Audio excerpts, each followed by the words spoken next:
آیا تاسو د ویښتانو د تویدلو او کمزورۍ څخه سر ټکوئ یا غواړئ چې اوږده او روغ ویښتان ولرئ او په چټکۍ سره وده وکړي؟ نو دا ویډیو تر پایه وګورئ، ځکه نن درته یو داسې کورنی ماسک ښیم چې په څو وار کارولو سره یې تاسو کولی شئ د ویښتانو رژېدلو، تویدلو او کمزورۍ مخه ونیسئ او ویښتان به مو په طبیعي ډول وده وکړي او ښکلا به یې څو چنده شي.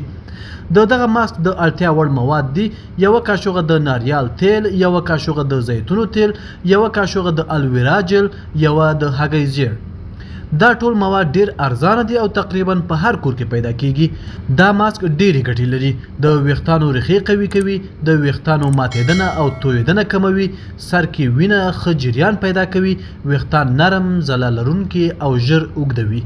که تاسو دا ماسک په اونۍ کې 2 ځله وکاروئ، یوازې په یوه میاشت کې به د خپلو ویښتانو په وده او ښکلا کې ستر توپیر ووینئ.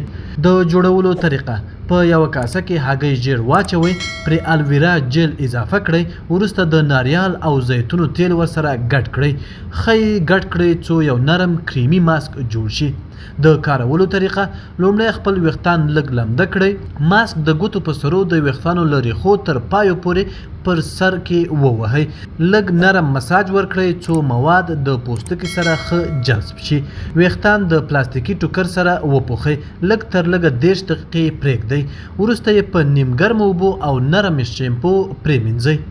له یو وار استعمال سره تاسو ته نتیجه معلومیږي، ویښتان مو نرموي، ځلا او وده ورکوي. نو ګرانو دوستانو، دا و زما د نن ورځې ځانګړی کورنی ماسک د ویښتانو د ودې لپاره.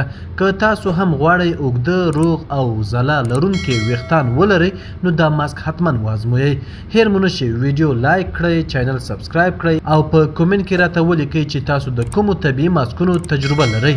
تر بلې ویډیو پورې مو په خدای سپارم. الله مو مل شه.